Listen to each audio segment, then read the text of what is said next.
So, today's Wednesday. Did you say snow? I did. That was the transition you wanted, wasn't it? It was. It was so good. What? I'm not pulling up my sermon. People can see you. I'm already bored with this conversation. So disrespectful. Can you please be present? It is pertinent. Can you be here? Be with the people that you're with.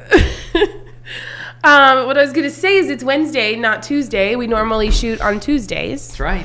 Because we didn't yesterday. Yeah. Because it snowed. Because it snowed.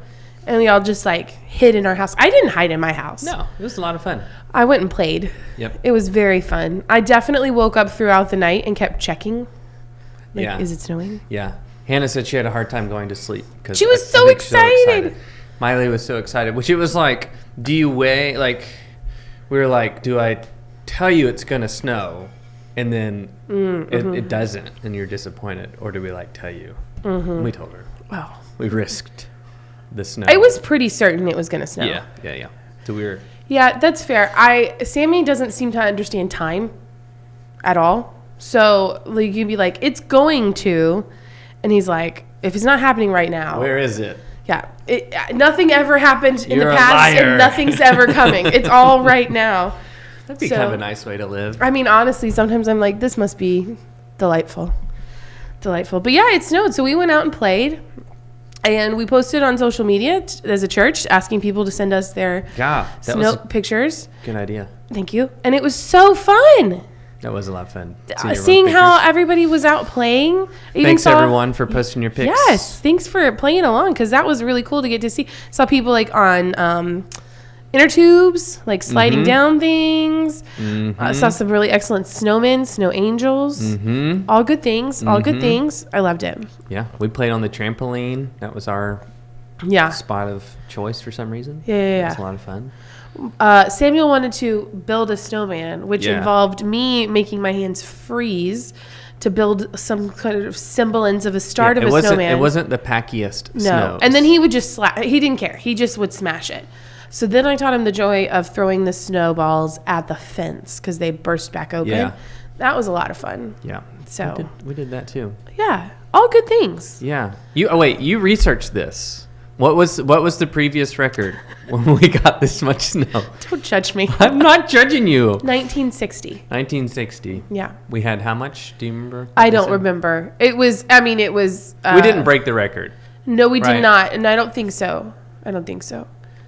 No, I think we probably got 3 inches. That's my guess. Yeah, and this was just different because, we got snow. I mean, even last year, it froze, didn't it? Wasn't that last year? The deep freeze? No, that was 2021. There were some cold days last year. I thought I remembered there was some days with ice last year. Maybe not. Maybe I hallucinated that. But okay. Yeah. Okay. But this was just different because it was expected to just snow. And it was the loveliest, I thought. Yeah. Because it came. It's nice fluffy snow. Yeah. And it was nice and crunchy. And then it wasn't a gross day either. It wasn't sleet. It didn't do that. And then it just it's still out in some places. You walk around or whatever. You can see it in a few places. Yeah. But mostly it just, melted away. Yeah. Yesterday afternoon, it started sounding like it was raining in the front yard at our house because it started to melt off the roof. Yeah. So it was draining and it was, but even that was kind of soothing and nice.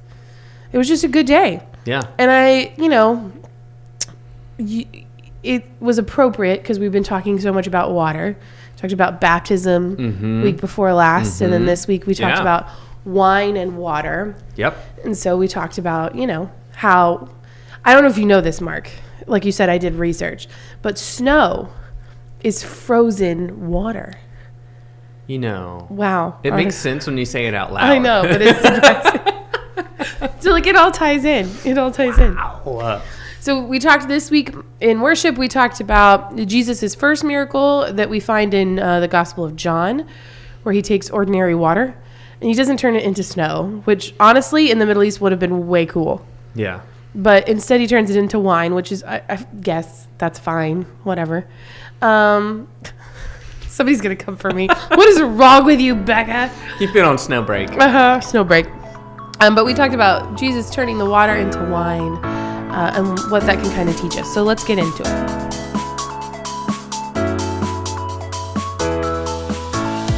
I'm Becca. I'm the pastor of Family Ministries here at Katy First. And I'm Mark. I'm the senior pastor here at Katy First. Welcome to the Katy First Family Podcast, where we offer ideas, inspiration, and encouragement to help you and your family grow as joyful disciples of Jesus Christ. And this week we are talking about wine and water. And I would say, like, what does it mean for Jesus to give us the good stuff? But that's like a weird way of saying it. And I heard it as I... Like I was like, oh, can't put the toothpaste back in. No, I said it, and I'm just gonna leave it. I could edit it out, but I'm How would you ask this question this week? How would I ask what question? What am I doing here? Oh my God. The way that you sounded like a Valley Girl a little bit. Yeah, Jesus was a Valley Girl that week. Yeah. What am I doing here? I loved it. So that started our sermon series. Which I loved is it when you did it. What am I doing? When you said it on Sunday. Yeah. You looked. It's like you said it, and you like looked at me really quick. I was like, "You goob." Yep. Yeah. So we kick off this series, which this series sort of. No, I don't know why I said sort of. So we have our lectionary, and these all are kind of weaving through lectionary text. We'll sort of jump around. What I'm trying to say is we'll be a little bit in Luke, and sometime in the Old Testament, sometimes in a different gospel, sometimes in John. So, but the common thread in all of this is that this sort of search for what to do in certain context, what our role is to play, how God's working, and we'll really the rest of the series is sort of that's a self-asked question, and then but this one is really starting with, hey, this is a time when he didn't really ask the same thing, but Jesus is like, well, what do you want me to do about it, Mom? Here in this water which you assured us was not intended to be sarcastic. An insult, 13-year-old. I would have been like, excuse me, in this family we'd speak to each other with kindness and respect. Would you like to try again? Yeah. But how John sets this at the beginning of Jesus' ministry. He's the only one that does it. He's the only one that tells the story. Yeah. And so I tried to like use it as sort of a foundational story for the rest of the time of what it means for us to begin with this sort of graciousness and savoring of God with us in the midst of a life that isn't perfect. Right. Sort of try to emphasize it here, but not yet. Reality in which we live of it's always going to be like that. So this water to wine story is sort of this reminder to us that there's always this wine, this grace, this, what did you say? Good stuff. That can be present in our life in the midst of all of that as we go along. So let's recap the scripture a little bit. Let us. It's from John 2. Uh-huh. I think it was 1 to 11, but that's just off the top. It. Oh, wow. Got it. So Jesus and his his actual family, not, like in the club. It's the actual family. The snow is really getting to us. It's true. So he and his family go to a wedding. Yep. Which would have been a big event.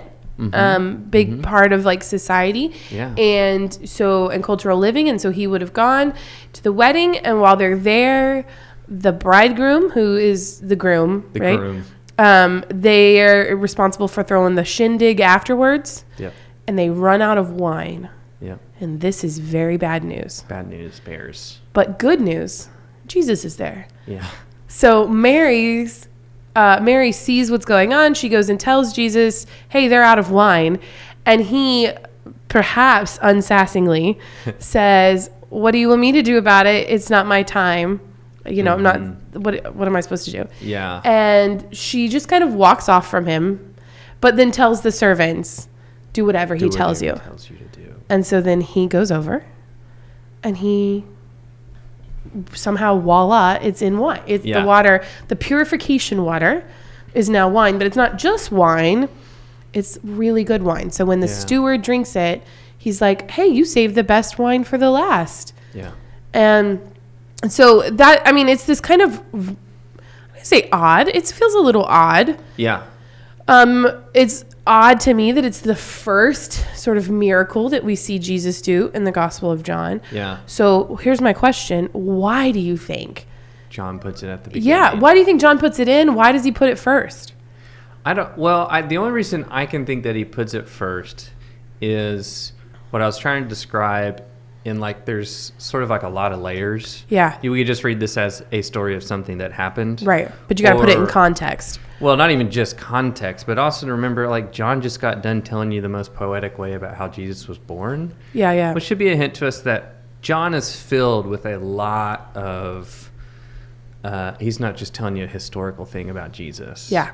He is literarily telling you the meaning of Jesus' life. Yeah. I think this story is perhaps just like that. This isn't just a thing that happened at a wedding one time. Right. This is John crafting the narrative of who Jesus is and how important it is. And the symbolism of a wedding on a third day is all sort of coded, not just coded. I mean, it's just scriptural language of like, this is the celebration that God has showed up and everything's good. And to use, it's the messianic age. Like all has been set right. Yeah. But the reality is like, no, not yet. But this is where it's headed. This wedding and this feast isn't that one, but you're going to get a taste of it here right now. And so I think it's kind of like John's way of sort of starting with the end at the beginning. Yeah. Just like telling you what he's going to tell you. Yeah. But right. Getting you prepared to receive what he's going to tell you. Because John is, John's the only one that does that. So, I mean, I don't know. It's the best sense you can make of it. Yeah. I'm sure there's could be a million reasons, though, why. I thought the way that you talked about, and you talked about, too, how in context, right before that, right, he's been calling disciples, and he's been baptized, he's been calling disciples, and they're all kind of amazed at the things that he's teaching. And then I believe you told us, like, Jesus is like, hey, even greater things are going to happen. You're going to see even greater things in this. And then so here we go. Here are some of the greater things happening. Right. So I thought it was great. So the steward is really impressed and surprised because of the wine that Jesus makes, which I don't think the steward doesn't know that Jesus made this wine. Steward thinks the groom just had this stored away. So he's surprised that the groom has kept this wine, this best wine for the end. And we kind of talked about on Sunday how the gospel writer is trying to tell us that the way I would call it is Jesus is offering us the really good stuff. Yeah. He's holding back or not holding back. He's offering us the really good stuff. And so when I was thinking about and kind of pondering on your sermon, I got to thinking about, so what does that mean? Like if we're going to take this story and we're supposed to take that to mean that Jesus is going to offer us good stuff, right? Yeah.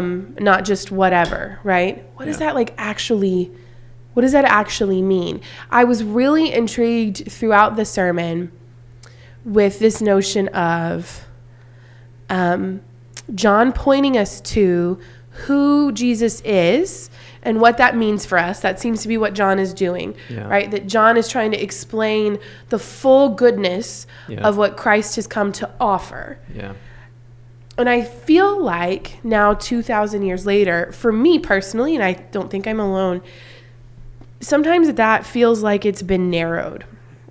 So that good stuff is like a fix-it. Yeah. And I don't know if you even used those exact words, but I noticed a couple people afterwards when we talked about it, even at Sunday night with youth group, we all kind of use that same language of like a fix-it Jesus. And maybe you said that and that's where we got it from. Now I'm not exactly sure. I don't remember exactly. Yeah. But this idea of like, we think that the good stuff Jesus is offering us is just a solution to this immediate problem that we pray about if we pray in the right way or we do the right things or whatever. Yeah. Does that make sense? Yeah. But that doesn't seem to be actually what John is saying. And if that was true, that wouldn't be worth our time. Yeah. That's what I kept thinking is because what am I doing here? Yeah. Did I put the inflection in the right place? That's up to you. Okay. I just kept thinking, if we ask that question about why we're here in church on Sunday with this gospel, with this story in mind, what is it that we think is good enough that we want to, that we find something worth praising, celebrating, finding solace? You know what I'm saying? Yeah, and I think I'm wondering, I was like, I wonder where that came from. But I'm thinking about how, and I wasn't quite sure if I could, I don't think I didn't feel like I communicated exactly what I wanted to, and maybe it was just the hardness of even what we're wrestling with right now. Yeah. But I do remember in the sermon, I was trying to say, Jesus gives us this fullness of life. Yeah, you did does say not that. equate to life is great and perfect. Yes. I think it means in the midst of the struggle, there's a sense of we have, I don't know what the word is, access to or surprises of, to the fullness of God that shows up and tells us you can experience it here, even if it's not in the full of what we anticipate it to be. No, you definitely said that.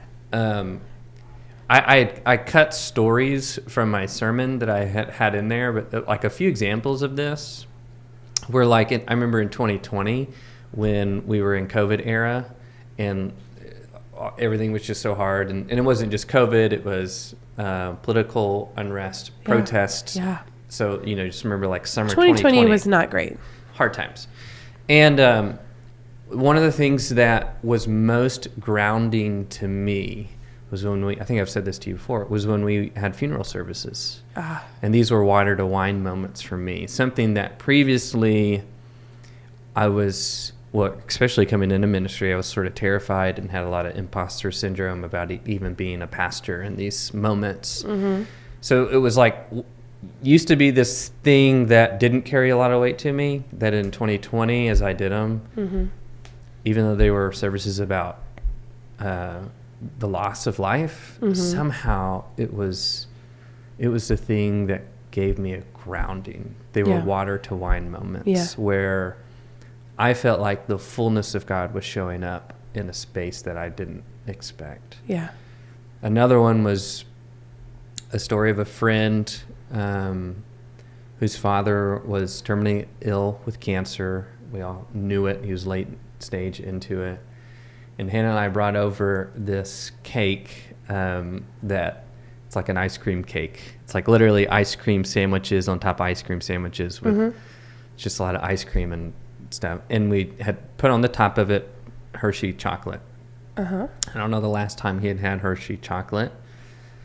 But I remember we went over there, we gave it to him, he started eating it. And I remember him being like, that's Hershey chocolate, isn't it? And the way he savored that Hershey syrup like it was the best thing he'd ever tasted was water to wine for me. Like this sense of, obviously life is not perfect. Yeah. That doesn't mean we can't taste and savor some of the fullness of what God has for us in the midst of that.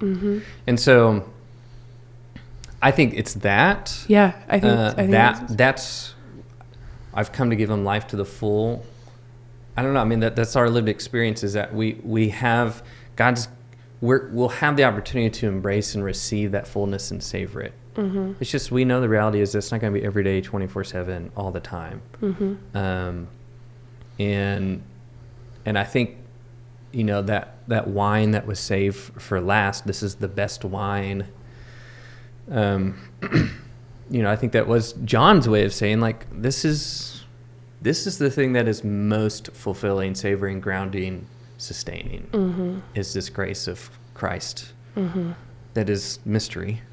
I mean, we can't even put words to it other than in our communion we have bread and wine and say, this is somehow Jesus is God's presence. We can't put our fingers on it and tell you exactly what that is, exactly how that's sustaining you. We just know it is, and we trust it is. I think that was what I kept coming to, is not that that you didn't discuss it in your sermon or that it's not present in the scripture. It was that I had to turn my radar on, maybe, or let my brain kind of register things that actually were full of grace, things that were sustaining me, allow me to realize that that's what was happening. Because I think so often we just are like, we're busy, we're doing things, and not even just, that's so, like, I feel like that's sort of cheating. That's what we always say, right? Is like, well, you know, we're just running. And it's not that that's not true. It's just also, I think that, like, the spiritual practice of paying attention is something that's maybe that we miss, or that we, you know, whatever. I don't want to make that negative. And I think that was what I was having that moment of in worship was, oh, like, let me look back. Let me think about, I know these grace moments have come because I have felt sustained. Where were they? Like, let me be able to, like, point to them and call them out so that I can share that with other people. Yeah. So that I can look for it, so that I can be appreciative of it in a different way. Yeah. Just so I can be mindful, more mindful of God's presence and power active in my life. Yeah. And the good stuff that is happening all the time. I had this moment, you know me, I love to share, like, probably overly personal stories. So we had tried for years to have Samuel, and then had quit going to doctors because after a while, like, no more needles, no more tests, no more negative tests, like, you're done, right? And in the freeze of February 2021, we went on this, like, long walk just to get out of the house, like, kind of after, like, towards the end, right, was things were starting to. Yep. And Stephen and I, as you do when you have a walk, like, you have this, like, moment of, okay, no, like, we can do this. Like, you know, we had this, like, really good conversation. And I have always looked on that moment as the moment that, like, we really not got pregnant, but, like, were able, because I was like, no, let's do it. And from that, we went back and, like, found the right doctor and did the right things and were able to have Samuel. That has always felt like an important date in my mind. Yeah. And so this, like, as it was getting cold, I went outside to, like, let the dog out, and I'm looking up at the snow, and that cold air reminded me of that moment. And I know that sounds hokey, but for me, that was this reminder of, like, all things come back around. The goodness of grace, like, is constantly moving. You don't know when it's going to show up. You don't know how it's going to show up. You just know that it will. I guess that's kind of like a weird, I don't know that would make that story would make sense to anybody else. Well, yeah, I mean, I think it's part of the reason why I didn't share some of those ones I just shared. Like, I think some of this stuff, the metaphor, it has to sort of apply in our own way. Yeah, you have to figure it out for yourself. And I think some those things have deep meaning to us personally, and sometimes they're easier to communicate than others. Sometimes it's like I don't know how to tell you this, but, like, this has deep meaning to me, and I know exactly what this was. This was God's wine moment for me. Yeah, I think learning how to, or maybe having the practice of that in our families could be helpful.